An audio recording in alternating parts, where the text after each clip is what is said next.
खान अंसारी साहब से दरख्वास्त है कि तशरीफ़ लाएँ। अस्सलाम वालेकुम। सदर मोहतरम, मेरे बुज़ुर्ग और चंद दोस्त जो यहाँ पर मौजूद हैं,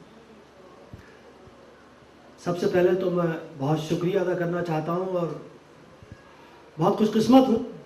शायद चंद ऐसे लोग होंगे जिनको एजाज़ मिले उन हाथों से, उन लोगों के सामने जो ये एजाज़ मेरा नहीं है, ये तो जो मेरे बुज़ुर्ग सामने बैठे हैं, डाइस पे हैं, और जो मेरी परवरिश और तालीम जिन लोगों से हुई है, उन्हीं के हाथों एजाज़ मिलना, इससे बड़े फ़ख्र की कोई बात नहीं हो सकती।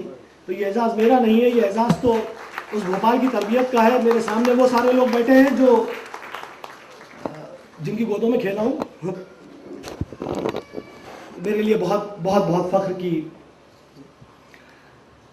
शुक्र अदा करता हूँ अल्लाह का, जिसने इस लायक बनाया और जिसकी वजह से आज यहाँ पे उन लोगों में जिनके साथ बैठने की कभी हिम्मत नहीं हुई, सामने खड़े होने की नहीं हुई, उनके साथ बैठने को मिल रहा है, उनके सामने बैठने को मिल रहा है। अल्लाह का बहुत बहुत करम और एहसान है। इन सारी चीज़ों के पीछे मुझे नहीं मालूम, रास्ता अल्लाह बनाता गया और होता गया, लेकिन एक बात अच्छी तरह जानता हूँ कि जो भी हासिल किया ज़िंदगी में, अल्लाह के अलावा अगर कोई चीज़ थी तो वो वालिदैन थे। बचपन से जो देखा है, अपनी पूरी ज़िंदगी अगर अपनी औलाद के लिए वक्फ़ कैसे की जाती है, तालीम के लिए, तरबियत के लिए, उनकी छोटी छोटी खुशी और गमों के लिए, तो दिन और रात अगर किसी ने वक्फ़ करे तो वो मेरे वालिद और वालदा हैं, जिन्होंने बाहर कोशिश करी एक अच्छा इंसान बनाने की, एक अच्छा मुसलमान बनाने की। खुदा का करम है, अल्लाह नवाज रहा है इससे। तो it is difficult for me कि how to express myself और state gratitude. I am not capable for it. It might seem as humility और modesty, but it is a reality. मैंने जब्बार भाई को भी गौर से सुना, सगीर भाई को भी सुना। ये लोग रोल मॉडल्स हैं किसी ना किसी तरीके से। मी कैप्स का 95-96 में पहला फंक्शन हुआ था, तब मुझे पहली बार मी कैप से ग्रेजुएशन या पोस्ट ग्रेजुएशन में गोल्ड मेडल हासिल करने के ऊपर पहला एजाज़ सगीर भाई ने ही दिया था। टैगोर हॉल में, I recall and remember it very clearly. और अभी कुछ चंद दिन पहले फिर यहाँ पे फंक्शन हुआ था और फिर मुझे यहाँ पे एजाज़ मिला था। तो मैंने जो स्टूडेंट्स थे उनसे कहा था कि वहाँ से यहाँ का सफ़र तय करने में मुझे 15 साल लगे हैं। अगर तुम अपने वालिदैन की बात मानने लगोगे और अल्लाह और कुरान के बताए हुए रास्ते पे चलने लगोगे तो इंशाल्लाह तुम्हें 15 नहीं 5 से 10 साल में सफ़र तय कर लोगे। मुझे इस चीज़ की ताकत का एहसास 4-5 साल पहले ही हुआ, जब मैंने कुरान शरीफ को तर्जुमे से पढ़ा और फिर पढ़ता चला गया।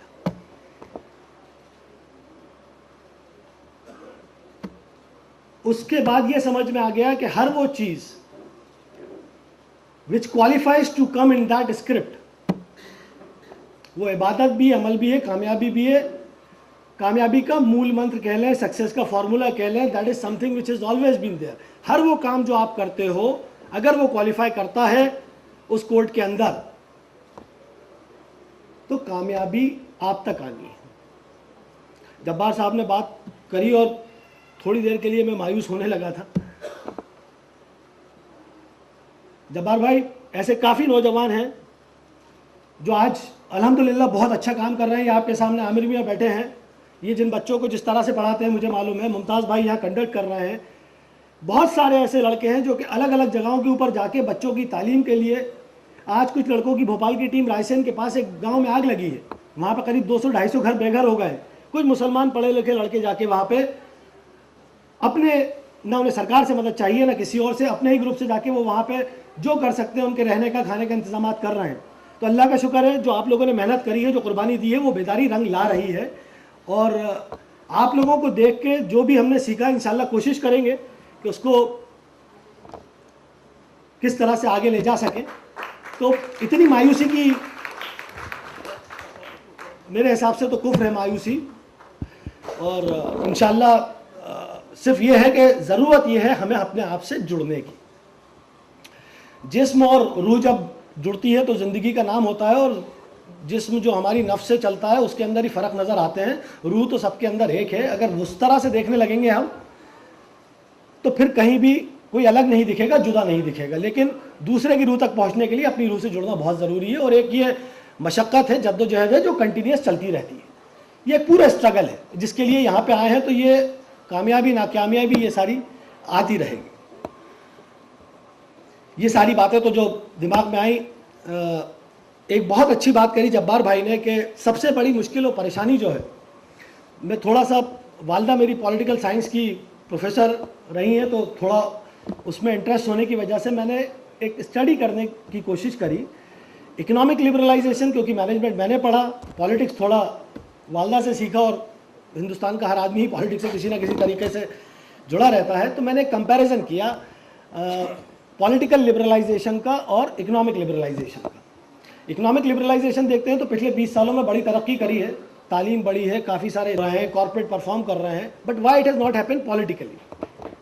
जब पॉलिटिकली इस चीज़ को स्टडी करा तो पॉलिटिकल लिबरलाइजेशन 1947 में हुआ।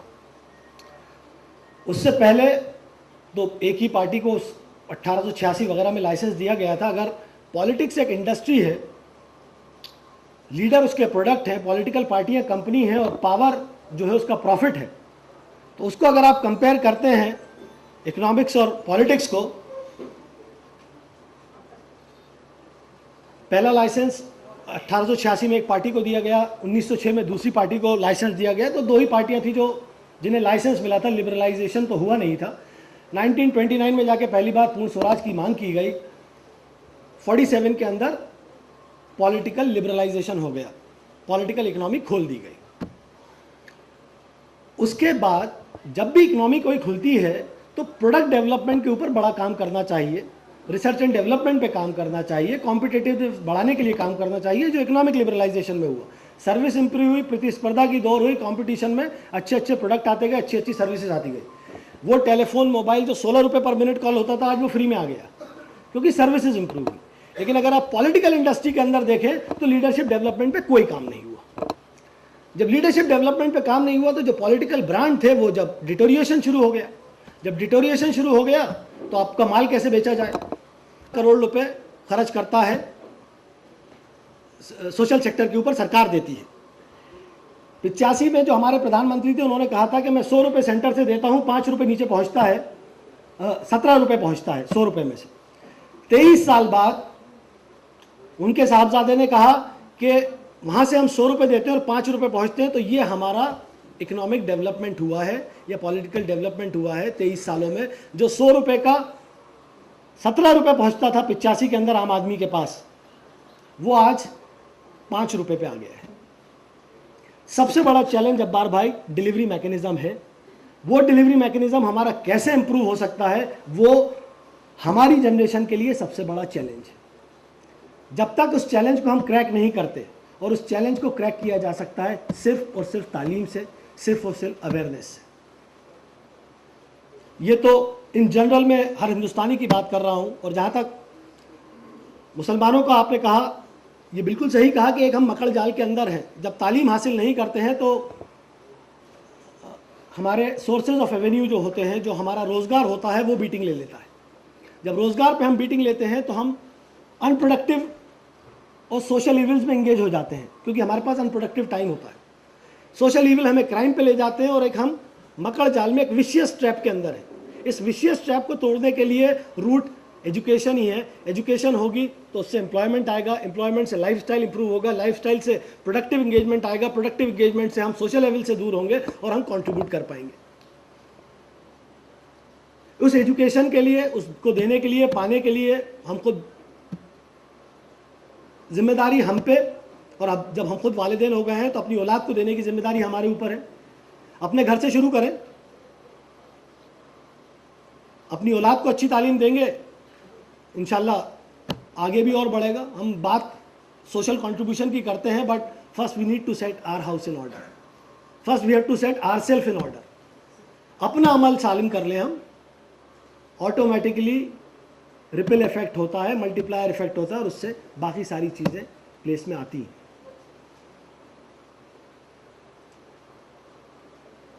These are the few thoughts जो मैं बोलना चाहता था। एक बार फिर बहुत बहुत शुक्रिया अदा करता हूँ इस एजाज़ का। आई ऑलवेज रिमेंबर इट, क्योंकि ये उन लोगों के सामने और उन हाथों से मिला है, विनय मिश्रा सर से मुझे मिला है, जो मेरे प्रोफेसर रहे, मेरे टीचर रहे।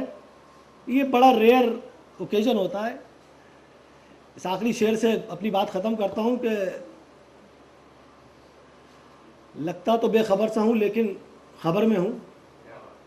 उसकी नज़र में हूँ तो फिर सबकी नज़र में हूँ।